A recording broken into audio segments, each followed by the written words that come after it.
La métropolisation se définit comme un ensemble de processus multidimensionnels qui reconfigurent l'entité urbaine, c'est-à-dire la ville, les banlieues et le périurbain, sous l'impulsion de la mondialisation et de la globalisation. La mondialisation, c'est l'intensification des échanges, et la globalisation, c'est la financiarisation du capitalisme, en d'autres termes, sa métamorphose.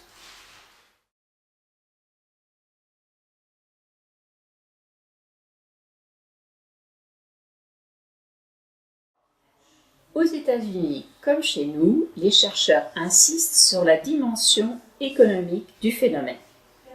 Et on note pratiquement la diffusion extrêmement rapide des termes comme Edge City aux États-Unis et Pôle chez nous, pour bien indiquer qu'en fin de compte, le territoire métropolitain est polycentrique. Alors, au niveau des différences, c'est beaucoup plus au niveau des représentations de la métropole en tant qu'institution. Donc, si la métropolisation est perçue comme une révolution aux États-Unis, associée à la globalisation, l'institution métropole se présente comme un cadre politique pour pratiquement réguler ce processus. Ce qui veut dire que la métropole a pour mission d'assurer la cohésion sociale, outre, bien entendu, la mobilité. Dans notre contexte, en fait, la situation est beaucoup plus ambiguë. C'est-à-dire que la métropole, l'institution de la métropole se retrouve dans un discours de décentralisation. Et de plus, on note que le Conseil métropolitain a deux missions: assurer la cohésion sociale, bien entendu, la mobilité, mais aussi assurer l'attractivité économique de la métropole. Donc, aux États-Unis, la métropole ne s'implique pas vraiment dans le volet économique. Quand on prend une métropole comme Minneapolis-Saint Paul, vous avez d'une part le Conseil métropolitain et d'autre part le Greater Minneapolis-Saint Paul. Comme il y a le Greater Chicago, le Greater New York, ce sont des associations d'entrepreneurs, d'entreprises qui pratiquement assurent l'attractivité économique de la métropole.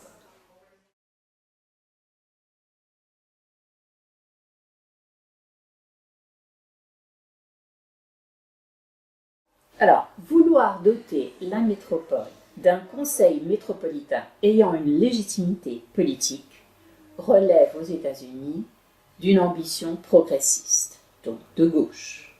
Parce que tout compte fait, la métropole va à l'encontre de l'idéologie de public choice qui, pratiquement, prône la rivalité entre les municipalités.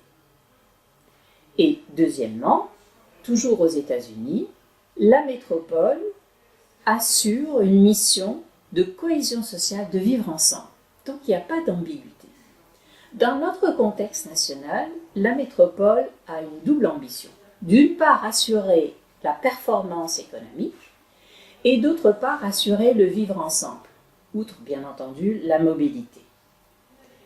Cela paraît assez ambigu. Et au niveau médiatique, on ne retient que la performance économique et pas le volet de la cohésion sociale. Et puis pour finir, on peut dire que dans notre contexte aussi, la métropole est perçue comme un produit de la décentralisation, c'est du moins le discours officiel. Or, certains se demandent aujourd'hui si tout compte fait, il ne s'agit pas d'une recentralisation.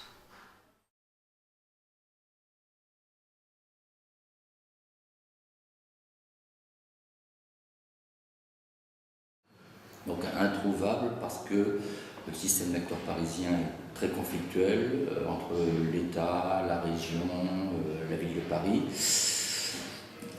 et que cette conflictualité n'a pas de régulation. Alors il y a eu des tentatives par l'État de construire une métropole, c'était la mission de Christian Blanc qui avait été le ministre du Grand Paris, comme on l'appelait, qui avait été donné par Sarkozy, mais ça a entraîné des conflits énormes avec la région et beaucoup de collectivités locales. Il y a eu la tentative de la mairie de Paris via la conférence métropolitaine, donc l'initiative de Bertrand Delanoë, et le syndicat Paris Métropole, mais là encore, ça s'est opposé aux actions de l'État, et la région voyait ça dans une mauvaise heure. Et la région n'a pas eu un leader suffisamment fort pour en fait mettre en place toute une série de mesures qui auraient pu, elle, la constituer comme effectivement entité métropolitaine.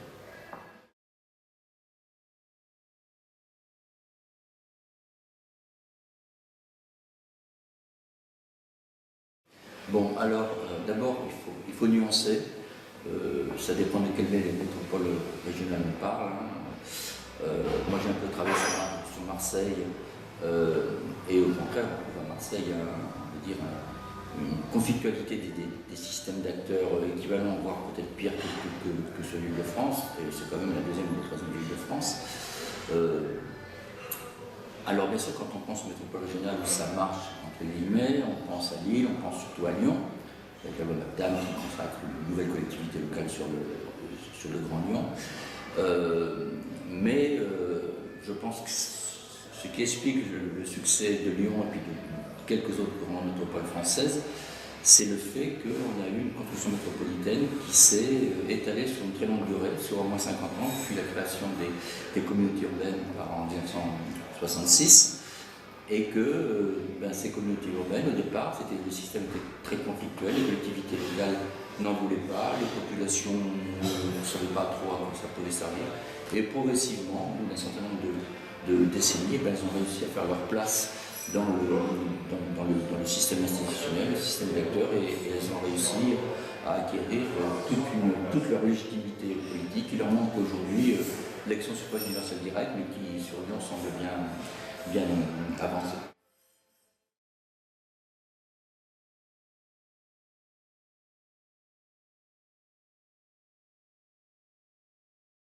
En termes de construction métropolitaine, ces deux villes s'opposent assez fortement. D'un côté, vous avez Londres, qui de toute façon n'a jamais eu de ville-centre. Donc ce qui a évité les problèmes, comme on l'a pu trouver à Paris, dans beaucoup de métropoles du monde, rivalité entre la ville-centre et une entité métropolitaine. Savoir que Londres a toujours eu une structure métropolitaine, sauf pendant la période de Thatcher. Donc ça veut dire que depuis 1885, je crois à peu près, la création du comté du Grand Londres, du comté de Londres, il y a eu toujours une structure métropolitaine, avec plus ou moins de force. En 2000 arrive l'autorité du Grand Londres avec un maire fort, c'est ce qui a été voulu, le suffrage universel direct, et qui peut penser la métropole, et qui la pense, et qui produit des politiques soutenues en partie par l'État et les grandes firmes globales. New York, personne ne parle de la métropole. Vous avez l'État de New York, qui a des compétences fortes sur le fonctionnement de l'organisation fiscale institutionnelle de la ville de New York, et puis vous avez New York qui elle seule fait grosso modo la moitié de la population et la moitié, on va dire, de la richesse économique de New York. Mais New York se pense dans ses limites, et il n'y a jamais eu, même le dernier plan stratégique du maire de New York, qui ne parle pas de la métropole. C'est quelque chose qui est un impensé chez les Américains. Et donc, effectivement, il n'y a pas de construction métropolitaine. Mais ça, apparemment, politiquement, ça ne pose pas de problème.